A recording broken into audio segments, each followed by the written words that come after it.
be solved. And then I would remember why I had made my decision. I couldn't be their pawn anymore.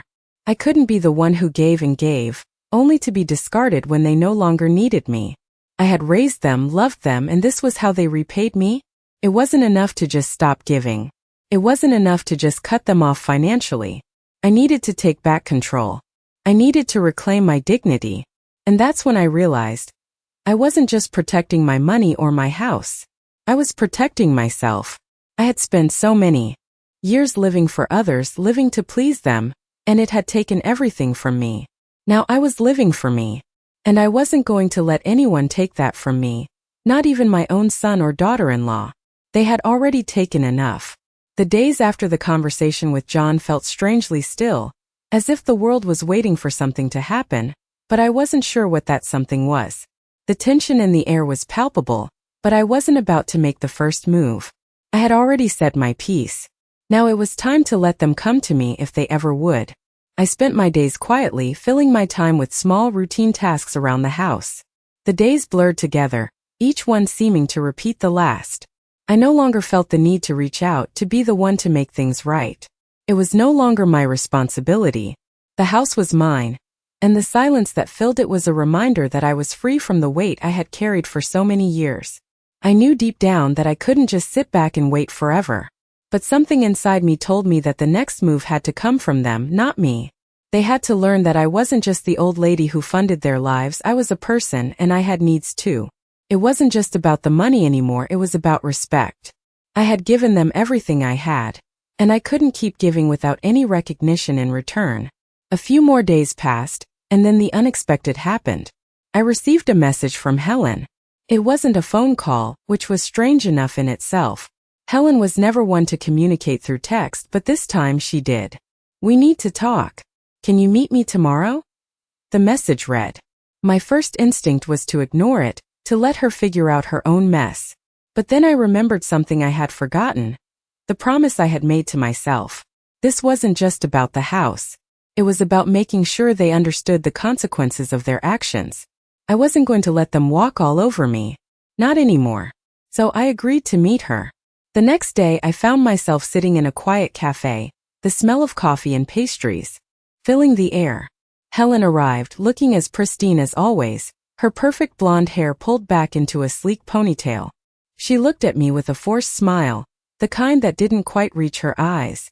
"Thank you for meeting me," she said, sitting down across from me. I didn't say anything at first, just watched her closely. "I know things have been difficult between us," she began, her voice soft, almost apologetic. I raised an eyebrow. "Have they?" I asked, keeping my tone calm. She hesitated for a moment before continuing. "I just wanted to say that I'm sorry for the way things have gone. I know you're upset and I understand why. But we need to move forward, for everyone's sake." I stared at her, trying to gauge whether she truly understood what she was saying. It wasn't the apology I had hoped for, but it was something. It wasn't enough, but it was a start. "You're right," I said finally, my voice steady. "We do need to move forward. But the question is, how do we move forward? Because Helen, I'm done being used." Her expression faltered, and for the first time I saw a crack in her facade. She opened her mouth to speak, but I held up my hand. "No," I said, my voice cutting through the air. "I've spent years supporting this family, and you've made it clear that you never saw me as anything more than a source of money. I'm done with that." She opened her mouth again, but this time no words came out. She sat there, silent, and I could see the wheels turning in her mind, but I didn't wait for her to figure it out. "I'm taking control of my life," I said, standing up. "And I'm not going to keep letting you or John manipulate me. You both need to figure out your own lives without me." I turned and walked out, leaving her sitting there, stunned into silence. The door of the cafe closed behind me with a soft chime, and I felt a strange sense of peace wash over me. I had made my stand, and there was no turning back. It wasn't easy and it wasn't pleasant, but it was necessary. I had taken the first step in reclaiming my life. And that was something I hadn't done in a long time. I wasn't just Eleanor anymore. I wasn't just the old woman who had been used by her family. I was Eleanor Montgomery, and I was going to make sure they knew exactly who I was from now on. The days that followed were heavier than I expected. The house felt like it was closing in on me, each room a reminder of everything I had lost, everything I had given, and everything I had sacrificed. The silence was no longer a comforting emptiness, but a constant reminder of how much I had been taken for granted. I thought about the years I spent building this life, this family with Robert. The dreams we had, the plans we made, the way we spoke about growing old together. He had always been my rock, and now he was gone. And in his absence, I had to face the cold reality of what my family had become. I sat down at the kitchen table one evening, a cup of coffee in my hands, my mind racing. The conversation with Helen was still fresh in my mind, and I couldn't help but replay it over and over again. She had come to me with her fake apologies, her feigned concern. But underneath it all, I knew she didn't care about me. She never had. She only cared about what she could get from me. I thought about John, my son. I had raised him, loved him, and believed in him, but what had he become? A man who stood by and let his wife manipulate me. A man who had taken everything I gave him and never once questioned whether it was the right thing to do. I had been so blind. I had been so desperate to hold on to the family I had worked so hard to create, but now I was beginning to see it for what it really was, a facade. A lie. I knew what I had to do next. It wasn't just about the house or the money anymore. It was about me. It was about reclaiming my life, my power, my dignity. I wasn't going to let them continue to take advantage of me. I wasn't going to let them walk all over me anymore. The next day I went to the bank. I walked in, my head held high, and asked to speak to a manager. I knew it was time to take control of everything.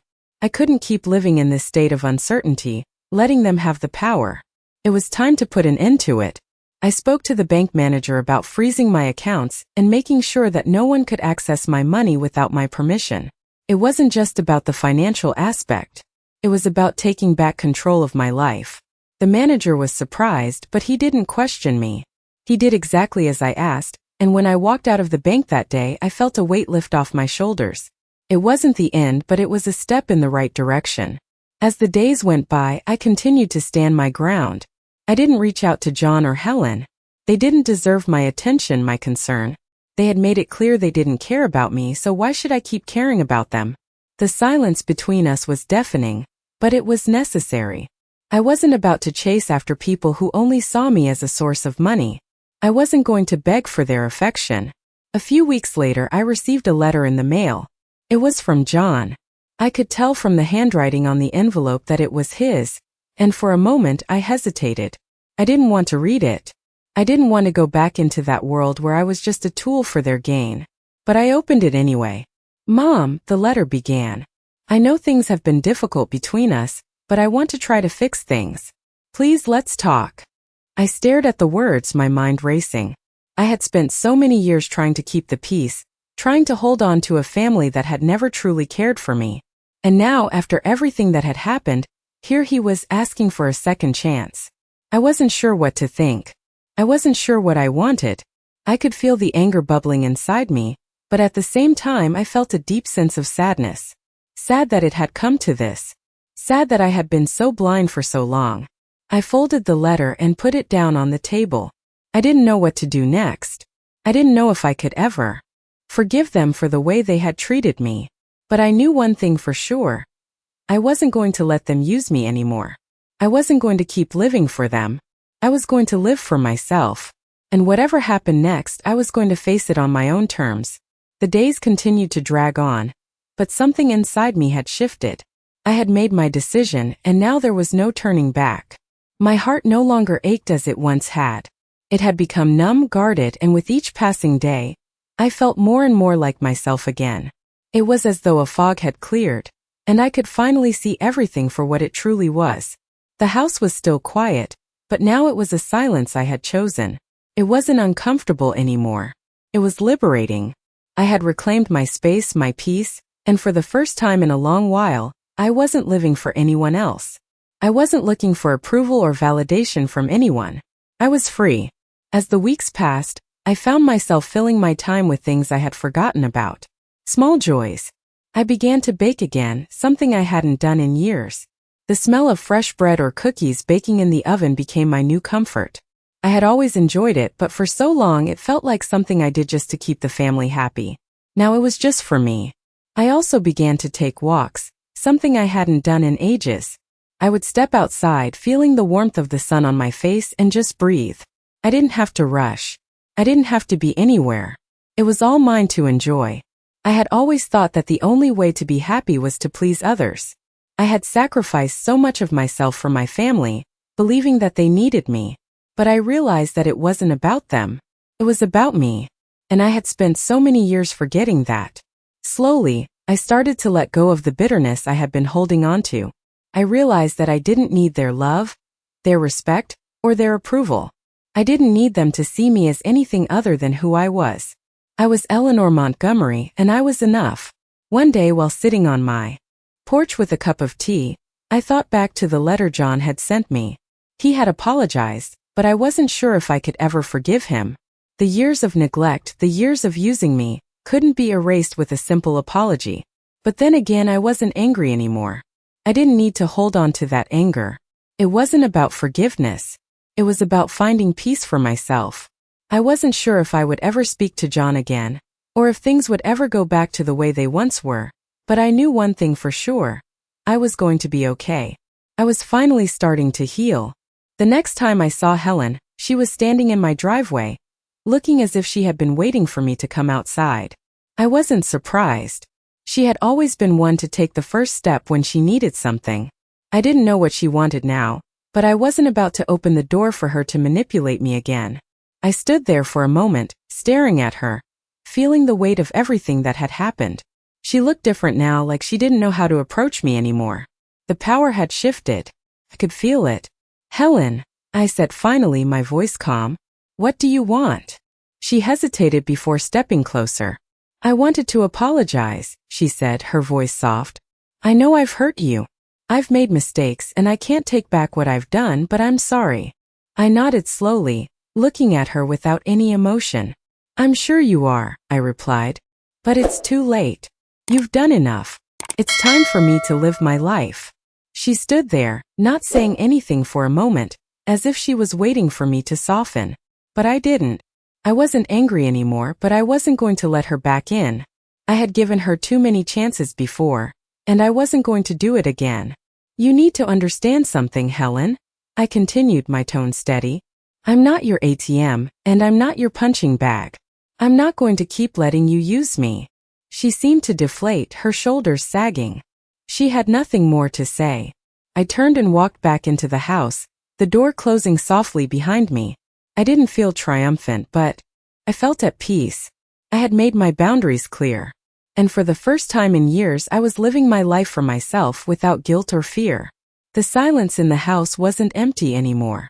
It was filled with the sound of my own breathing, my own thoughts, my own life. And that was enough. I wasn't sure where the road ahead would take me, but I was no longer afraid. I had everything I needed to move forward.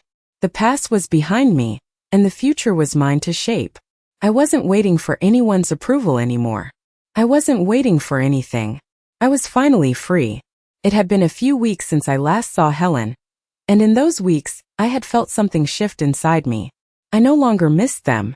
I no longer cared about the way things had been before. The anger, the resentment, they were gone, replaced by a quiet acceptance of what was. I wasn't the woman I once was. I wasn't the woman who had constantly given, who had been drained by the demands of others. I had become someone different, someone stronger. I had begun to enjoy my life in ways I hadn't before. There were moments when I would find myself smiling just because I hadn't realized how much I had been holding back, how much I had been living in the shadows of my family's needs and expectations. But now, for the first time in years, I was living for myself. I was taking my own needs seriously. I began to visit the small park down the street. It wasn't much, just a few benches and a walking path, but it became my place of peace. I would go there every morning, take a seat on one of the benches, and watch the world go by. The children playing, the dogs running after sticks, the joggers passing by. It was all so simple, so peaceful, and I reveled in the stillness. I wasn't in a hurry. I didn't have anywhere to be. I could just exist. It felt like a small victory, but a victory nonetheless. One day, while I was sitting at the park, I saw a familiar face. It was Ruth, my sister, the one person who had always been there for me, The one person who hadn't turned away when things got difficult. She was walking toward me, her arms outstretched for a hug. "Eleanor," she said, her voice warm, full of concern. "I've been worried about you. How are you really doing?" I smiled at her, feeling a wave of warmth wash over me. "I'm doing just fine," I said. "Better than I've been in years, actually." She sat down beside me, a look of surprise on her face. "Better than you've been in years? What happened?" I looked at her, the woman who had always known me best, and I felt the need to explain. "I finally stopped letting them use me, Ruth. I stopped trying to please everyone. And you know what? I feel free." She studied me for a moment, as if trying to understand the depth of what I was saying. "I'm proud of you," she said softly. "You've always put everyone else first. You deserve to put yourself first for once." I nodded, the words ringing true. I had always put them first, but now I realized it was time for me to live my life on my terms. Ruth didn't push, didn't ask for more details. She simply sat with me and we talked about everything and nothing. For the first time in ages, I didn't feel the weight of the world on my shoulders. I felt lighter, like I could breathe again. The next few days were filled with small moments of peace. I spent more time at the park, walking, sitting, just being. I started to reconnect with old friends, people I hadn't seen in years, and I began to realize just how much I had been missing. There was a whole world out there, waiting for me to rediscover it. I began to take up new hobbies, things I had always wanted to do but never had the time for. I started painting again, something I had loved doing when I was younger, and it felt like a part of me that had been dormant for years was waking up. It was as though my life had begun again. One afternoon, while I was walking back from the park, I saw John standing at my front door. He looked hesitant, like he wasn't sure whether he should knock or just leave. I stopped in my tracks, my heart skipping a beat. It had been weeks since we last spoke, and I wasn't sure what he wanted. Now, I didn't move. I just stood there watching him, waiting for him to make the first move. He saw me standing there, and for a moment neither of us spoke. Then finally he spoke. "Mom," he said, his voice quieter than I expected. "Can we talk?" I took a deep breath, my emotions a tangled mess. I wasn't sure if I was ready to open that door again, but I knew I had to face him, at least for closure. I nodded slowly and walked up to the door. I opened it, but I didn't invite him in. I didn't need to. This was my house now. "What do you want, John?" I asked, my voice steady but firm. He looked at me, his eyes tired. "I've been thinking about everything," he said. "About what happened. And I just wanted to say, I'm sorry for everything." I didn't say anything at first. I didn't know what to say. His apology felt genuine, but I didn't know if it was enough. "I've been a fool, Mom," he continued. "I never realized what you went through, what you sacrificed. I took everything for granted, and I'm sorry." I looked at him, really looked at him, and for the first time in a long time I saw a glimmer of the boy I had raised. But it wasn't enough. It couldn't undo the years of neglect, the years of manipulation. "I've heard your apology, John," I said softly but firmly. "But I don't know if I can forgive you." His face fell, but I didn't feel guilty. I wasn't going to force myself to forgive him just because he asked. He had taken enough from me. "I've made my peace," I said, my voice calm. "And it's time for you to make yours." I closed the door gently, the sound of it clicking shut echoing in my ears. I didn't feel anger, I didn't feel resentment. I just felt peace. I had taken back control of my life, and nothing, not even my own son, could take that from me. The days that followed were strangely peaceful. The weight of the past few months of the constant tension with my family seemed to lift, and for the first time in a long while I felt like I could breathe again. My days were filled with small quiet moments, walking through the park, sitting with my tea, reading books I had long forgotten about. I had created a life for myself, a life where I was no longer defined by my relationships with others. I was just me, Eleanor Montgomery, and that was enough. One afternoon I sat by the window, watching the sun slowly sink behind the trees. It had become my favorite time of the day, the moment when everything felt still, when the world seemed to pause just long enough for me to appreciate the simple beauty around me. But as I sat there, I felt a shift in the air. The silence was suddenly broken by a knock at the door. I wasn't expecting anyone. My heart skipped a beat. I stood up slowly, walking to the door, wondering who it could be. When I opened it, I was met with the last person I expected to see, John. He stood there, his hands stuffed into his jacket pockets, looking awkward, like he wasn't sure what to say. For a moment we just stared at each other, the tension thick between us. Then he spoke. "Mom, can we talk?" His voice was softer than it had been the last time we spoke, and I could see that he looked different. There was a weariness in his eyes, a heaviness that hadn't been there before. I didn't answer right away. I wasn't sure if I wanted to hear what he had to say. After everything, could I even trust him? Could I let him back into my life after all the hurt, all the betrayal? "I've been thinking," he said, his words coming out slow, as if he were choosing them carefully, "about what you said, about what I did. And I've realized that I've been a terrible son. I've taken you for granted, Mom. I've treated you like you didn't matter, like you were just there to give. And I'm sorry. I truly am." His apology hung in the air, and for a moment, I couldn't find the words to respond. It wasn't the first time he had apologized for something, but it felt different this time.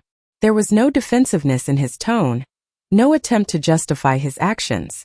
It was raw, genuine, and yet I wasn't sure if it was enough. Could I forgive him for all the years of neglect, for all the times he and Helen had used me without a second thought? Could I forgive him for breaking my heart? I looked at him for a long time, my mind racing, but I didn't feel the anger I thought I would. The resentment had faded, leaving something softer behind, something that resembled acceptance. "John," I said finally, my voice calm but steady, "I've spent my whole life giving. I gave you everything, and I thought that's what love was. But love isn't about giving until you have nothing left to give. It's about respect. It's about balance." He nodded, his eyes downcast, as though he were absorbing every word I said. "I know, Mom," he whispered. "I didn't see it then, but I see it now. And I don't expect you to forgive me right away. I just want you to know that I'm sorry. I'm really sorry." I took a deep breath, letting the moment sink in. Forgiveness was a difficult thing. It wasn't something I could give just because he asked for it. It was something I had to give myself. But I didn't have to do it right away. And I didn't have to do it for him. I did it for me. I stepped aside, gesturing for him to come in. "I don't know if I can forgive you just yet," I said. "But I'm willing to try. We can start over, but this time it will be on my terms." He stepped inside and I closed the door behind him. We sat in the living room, the silence between us no longer uncomfortable, but filled with possibility. We talked for hours about the past, about what had happened, and about what we both needed moving forward. I didn't know what the future held for us, but for the first time I felt hopeful. I wasn't sure if our relationship would ever be the same, but I knew that I had taken the first step toward healing. And that was enough for now. As the evening wore on, I realized something important. I wasn't doing this for him. I was doing it for myself. I was reclaiming my power, my peace. And no one, not even my son, could take that away from me. The journey ahead wouldn't be easy, but it would be mine to take, and I was ready. Ready to move forward. Ready to let go of the past and ready to embrace the future. I was no longer waiting for anyone to give me permission to live my life. I was living it, and that made all the difference. The days passed quietly after John's visit, but something inside me had shifted once again. The weight of the years, the struggles, the misunderstandings, all of it started to feel distant, as if they no longer had the power to define me. I spent more time in the garden, tending to the flowers I had planted with Robert all those years ago. They had been his favorite part of the house. I remembered how he used to joke about how he was the one who planted them, but it was always me who kept them alive. The smell of the roses filled the air, and for the first time in a long time, I didn't feel sadness. I felt peace. It was a strange thing, this peace. I had always thought I needed my family to feel complete. I thought I needed their love, their approval. But now I understood. The love I had been searching for had always been inside me. It wasn't about them. It was about me. I had spent so many years putting their needs above my own, sacrificing my own happiness to ensure theirs. I had done it because I thought that was what a mother should do, what a wife should do. But now, as I stood in the garden, the soft breeze brushing my face, I realized how much of myself I had lost in the process. I wasn't going to let that happen again. As I worked in the garden, I started to feel like I was building something for myself for the first time in years. The flowers bloomed in their own time, just as I had begun to bloom again. I no longer felt the need to hold on to old expectations, old grudges. The past was the past and I had learned to let it go. One afternoon, I went to the small coffee shop down the street. It had been a while since I'd been out, just by myself, and I wanted to remind myself that I didn't need anyone else to feel whole. I ordered my usual cup of coffee and sat at a table by the window, watching the world outside go by. It was a beautiful day, and I couldn't remember the last time I had felt this content. It was like the weight had finally been lifted, and I could breathe freely again. That was when I saw her, Helen. She walked into the coffee shop, her eyes scanning the room, and for a moment I wondered if she was looking for me. But when our eyes met, I didn't feel the anger I thought I might. I felt something different. I felt calm. She walked over to my table slowly, her hands fidgeting nervously in her purse. "Eleanor," she said, her voice tentative. "I didn't expect to see you here." I looked at her for a moment, taking in the way she stood there, unsure of herself. For the first time I realized how much she too had been carrying. She wasn't the confident, manipulative person I had always seen her as. She was just someone who was lost, just like I had been. "Helen," I said, my voice steady but not unkind. "I'm surprised to see you here too." She smiled slightly, but there was no warmth in it. It was a smile of someone who had tried to play the game but realized it wasn't working anymore. "I just wanted to say," she hesitated, looking down at the floor before looking back at me. I've been thinking a lot about everything, and I know I've hurt you. And I'm sorry. I really am." I nodded, not sure what else to say. I had heard her apologies before, but this time it felt different. It wasn't just words. It was a shift I hadn't expected.